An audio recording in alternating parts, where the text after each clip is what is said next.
Thank you very much for joining for episode 19. Today, we're going to talk about how to apply reinforcement learning for fraud detection, decision insurance. So if we talk about fraud detection and insurance and any really outlier detection problem, the similar thing here could be applied to any type of outlier detection, including loan approval, credit approval, security, looking for network packets out of the ordinary, looking for could be applied to medicine, looking for if you're sick or not. So anything that includes an outlier decision. So we believe that fraud detection, risk management, any adjudication type decision where you have to decide yes or no is an outlier detection problem. And I know in retail, we spoke a lot about retail is dominated by interactions because it has the halo effect and product interactions. A lot of businesses like banking, insurance, medicine, security are outlier detection dominated businesses. And both businesses have elements of each. In retail, outlier detection, that element of retail is the fact that 10% of your customers spend 50% or more of the dollars. And insurance and banking, there is an interactive effect as well, because if you wrote somebody a collection letter on Monday and then you marketed them a new banking product on Tuesday, those two things would interact with each other and have a negative effect on the customer's business. So all businesses have an element of outliers and interactions, and in some businesses, interactions dominate, and some businesses, outlier detection dominates. And I would say today, when we're talking about fraud detection, it is an outlier dominated problem in that looking for fraud is looking for outlying events or entities in the database and then making a decision to say pay or not pay based on the fact that it's fraudulent. But to start with kind of a simple analogy, so let's say the fraud is an underwater mountain. So let's say all the ocean floor, all the mountain, that ocean floor is the fraud. And, we've covered the ocean in water and we're saying, can we find the ocean floor or can we uncover peaks that stick out of the water? Now, so today, if you do the simplest fraud detection capabilities, maybe only a few peaks are sticking out of the water. We know that 2/3 of the Earth's surface is covered in water. So 1/3 of the Earth's surface is sticking out of the water. And we call that, let's say that's the fraud. That's the fraud that we can easily uncover because it's obvious. It breaks obvious rules. And so that's where we start. And as you increase your fraud detection capability, you're in essence lowering the water level. And as you lower the water level, you uncover more and more fraud, and you increase the fraud detection capability by using more and more sophisticated methods, right? And you continue to reveal more fraud eventually until you empty the oceans and you see all the fraud there. Now, the challenge then becomes that you have so much opportunity to investigate, you'll create this growing backlog of investigative work. And we know from our experiences working with our insurance clients, we can generate more alerts and suspicious events or people or entities or claims than can be investigated. So how do you address this volume of investigative work? Well, two things you can certainly do. One is streamline the workflow, make sure that the investigative tools, workflow, and processes that you use are very efficient. And so we know one of the things by centralizing all the data around investigation in one place, like having an investigation fraud detection platform that streamlines the workflow and saves investigators and adjusters time because they don't have to go to multiple systems to get data. So bringing all the data together in one place is a good thing. So that saves a lot of time, and we've heard feedback from our clients that we've been able to save substantial investigative time because we make it easy to get all the data required to investigate a potentially fraudulent claim or to make an adjudication decision around whether a claim should be paid or not. The second thing you can do is prioritize investigation if you decide it's not possible to go investigate everything, and maybe it's not financially worthwhile to investigate everything. If you had a fraudulent claim worth a penny, that might not be worth the effort to go get that. Obviously, an extreme example, but you wouldn't go after, spend energy to detect fraud that was low value. So there'd be kind of low value claims. And so if you're going to apply human effort to investigate fraud, then you might want to apply that only to the most complex, material, large dollar value things out there. But the real challenge, I think, in the industry and as we adopt AI is to automate decision making. Let the AI decide, let the technology make a decision, and you can set a certain subset of claims or people where you allow the technology to make a decision. Maybe that might be those patterns or situations that you are very confident in the technology, or maybe the dollar value materiality threshold is below some dollar amount that you don't have time to look at anyways. So setting some kind of rules around where the AI can make autonomous decision making, that's how you get at the bulk of it. So if you're creating tens of thousands of alerts a day in the system, obviously you don't have enough investigators and adjudicators to look at all those. So if we could say let the technology auto adjudicate 10 or 20% of those, the investigators maybe have the bandwidth to look at 10 or 20% of those, and then we do our normal treatment on the balance, which is what happens today. Today, the vast majority of claims and entities are not being looked at because it's just not the bandwidth to look at everything. And so there is a prioritization effort. So we can continue to improve the technology, streamline the workflow, prioritize properly using the analytics, and the AI system can also help prioritize. But ultimately, to really get at the lion's share of this requires companies to trust the technology enough to be able to automate those decisions. And ultimately, the technology vendor's job is to help build that trust. And I know I've spoken in previous talks about the trust building journey. And I think that's an important part, that we can build trust together to then allow more and more automation to occur. So AI, if I was to lay out kind of analytics in a spectrum, looking at this graph here on the horizontal axis being, as you go to the right, the degree of intelligence in the technology increases.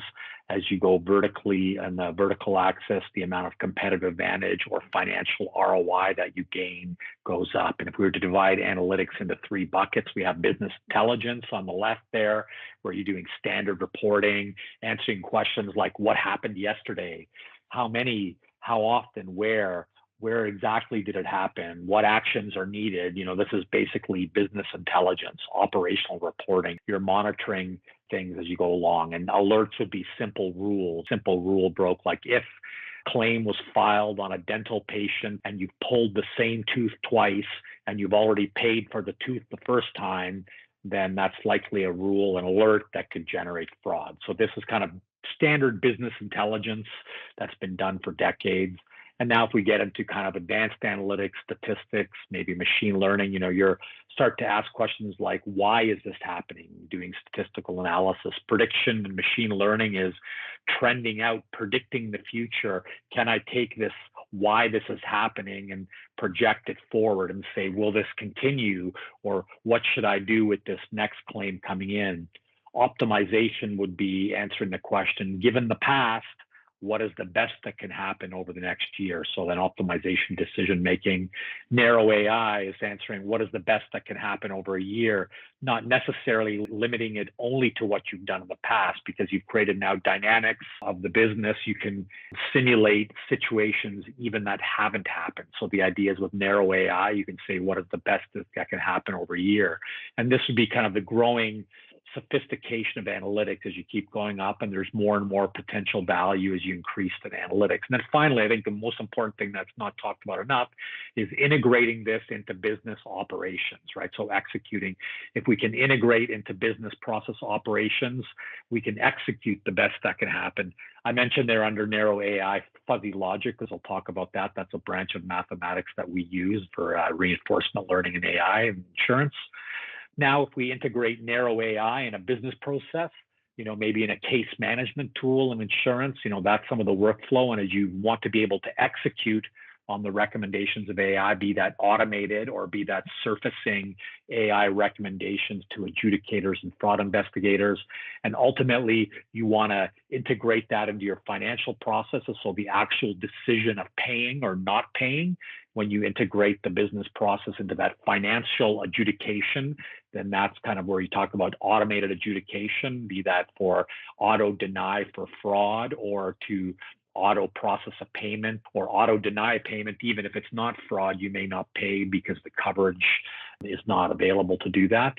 And ultimately, this is where you need to integrate the technology with business and financial processes, and that will generate ultimately improve business process outcomes. So regardless, even if you're not doing AI and you're doing statistical analysis and prediction or machine learning, you should be integrating those into existing workflow and financial processes to achieve the values, not just a technical exercise. So those are just some background definitions. Going back to remind you what we view the key defining features of AI versus predictive analytics or statistics. If you only analyze historical data, that's called statistics. If you're doing it with labels, that's supervised learning, prediction or classification or machine learning, we call that. Without labels, maybe it's called clustering or feature detection. The ability to learn from the past and simulate even without the past. Learning is exploiting what you know, and exploring is simulating new things that you may not have experienced before and remembering the results of these explorations and exploitations. That's called reinforcement learning, where you're applying the exploration. The ability to simulate the future and take results for actions that you've never taken before without labeled training data. Simulating the future means you can learn faster than the pace of time. If you've got the dynamics of the business, we can simulate the future and say this is what would happen and this is what you should do. And you can learn faster than the pace of time, because with computers, you can run 1,000 years in an hour if you have the computing power to simulate 1,000 years of the future. The ability to make decisions autonomously with no human in the loop, we think that's a defining feature of AI. And the ability to trade off short-term rewards for long-term gain. So make a bad decision now, let this fraudster commit a little bit of fraud, so maybe you can expose a whole network of fraudsters, and that you get a much bigger gain if you make that happen. So being able to trade off, like in a game of chess, you might sacrifice a piece in the short term to win the game 10 moves down the road. And so that's the idea of being ability to trade off. So these are some of the definitions that we use to define AI and how we define it differently than maybe the market, which is very general definition of AI, which includes a lot of things. Okay, so in DAISY, our AI system uses 5 kind of analytic techniques combined together using fuzzy logic-based outlier detection. And so I'll go through each of these methods. So essentially, we use rules, or we create probabilistic rules from standard if-then-else logic, which is kind of that I talked about BI monitoring. So we fuzzify the rules, and I'll talk about that a little bit. And that's based on what you know. You need to have past learnings or labels.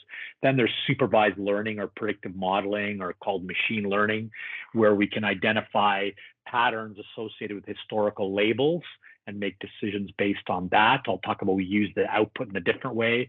Then we do social networking, where we connect individuals or claims together in non-obvious ways. And then we do peer analysis, is looking at entities that are different than their peers. This could be people, it could be a claim itself. Is this something different about this claim, or different about this person, or different about this network than everyone else? And so on the right-hand side, this is things that you don't necessarily know. On the left is what you've already know, like to build a predictive model, you have to have lost $1 million already to build a predictive model. You have to have labels, whereas to do peer analysis, you don't have to have lost anything. We can find the first instance of a new fraud. And we combine all of this together using outlier detection. So all of these analytical methods create features. So we use predictive modeling as a feature in a fuzzy logic system. We use a rule firing as a feature in a fuzzy logic system. And there's some benefits to that. I get into that. And so by using all of these methods and combine them using fuzzy logic, we create a suspicion index that is the combination of all these methods. So this reduces the false positive rate. If all of the methods agree, 10 predictive models fire on a claim, the people associated with the claim are outliers compared to their peers. The claim and the people associated with the claim are part of a sophisticated fraud ring, and 10 fuzzy rules are broken. If all 4 of those things happen, then this is likely an outlier record and there's no false positive. And this is how we can prioritize claims. We can also automate the decision, because now all 4 of these general classes of methods found this to be suspicious. Therefore, the false positive rate's low. We can feel highly confident. We can automate the decision with no human intervention. So this is how we build an automated fuzzy logic detection system using all the different methods here. And I'll dive into kind of each method one by one.